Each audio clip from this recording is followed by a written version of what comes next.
안녕하세요. 오늘 저희가 함께 살펴볼 자료는 현 정부의 북한 인권 문제 접근법, 이걸 둘러싼 논란입니다. 네, 특히 예전에 공개했던 북한 인권 보고서를 다시 비공개로 돌릴 수도 있다, 이런 얘기가 나오면서 더 그렇죠. 맞아요. 그 부분이 핵심인 것 같은데 또 과거 인권벼소사 이미지하고 지금 행보가 좀 다르다는 분석도 있고요. 네, 맞습니다.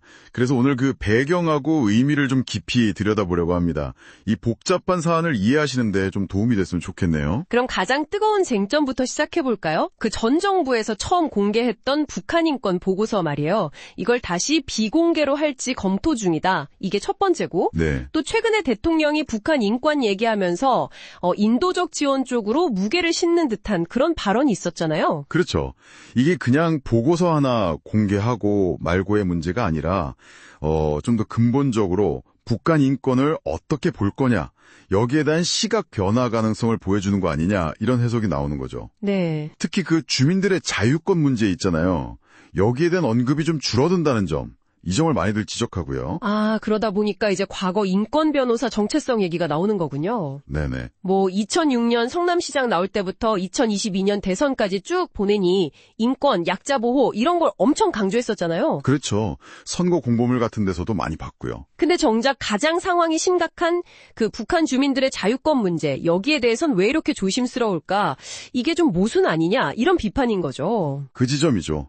사실 과거 정부들에서도 남북 관계를 좀 우선하다 보니까 북한 인권 문제, 특히 자유권 침해 같은 걸 좀 적극적으로 제기하기보다는 좀 조심스러워했던 경향이 있었던 건 사실이에요. 네, 그런 면이 있었죠. 근데 이제 그런 접근이 과연 효과가 있었는지, 또 지금 시점에서 다시 그 방식으로 돌아가는 게 맞는지, 이런 부분에 대한 성찰이 필요한 시점 아닌가 싶습니다. 이걸 좀 더 잘 이해하려면 그 인권 개념 두 가지, 자유권이랑 사회권, 이걸 좀 나눠봐야겠네요.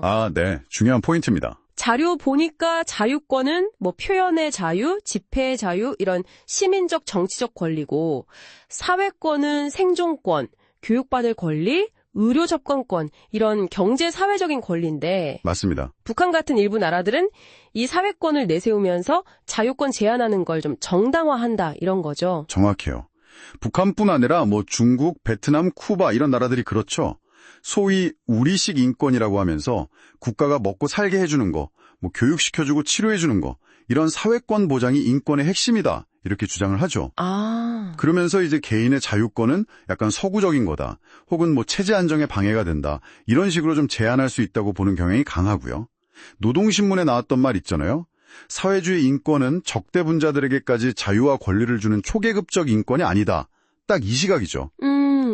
근데 그건 국제사회 기준하고는 좀 많이 다르지 않나요? 다르죠. 완전히 다르죠. 1993년 비엔나 선언만 봐도 모든 인권은 보편적이고 나눌 수 없고 서로 의존한다, 이렇게 되어 있는데. 네, 바로 그겁니다.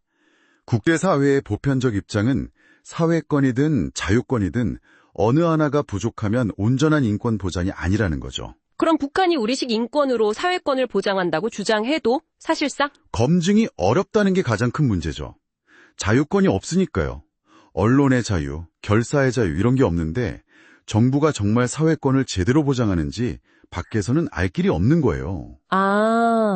그래서 UN 북한인권조사위원회, COI라고 하죠. 거기나 미국 국무부 같은 곳에서는 북한의 그런 주장은 그냥 선전일 뿐이고 실제로는 굉장히 조직적이고 광범위한 인권 침해가 있다고 결론을 내린 거죠. 탈북민들 증언도 계속 나오고요. 식량난이나 의료 문제 같은 거요. 네, 그런 증언들이 다 뒷받침하는 거고요. 자료에 나온 그 재성호 교수 의견도 좀 눈여겨볼 만한데요.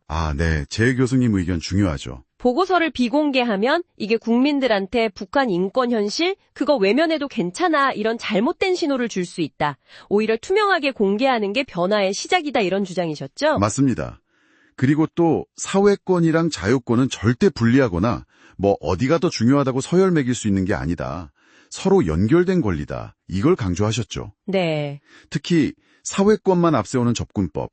이게 지난 수십 년간 북한을 실질적으로 변화시키지 못했다는 그 역사적 경험을 지적하신 게 중요하다고 봅니다. 결국은 원칙 있는 접근, 그러니까 두 권리 모두 균형 있게 다뤄야 한다는 말씀이시네요. 그렇죠.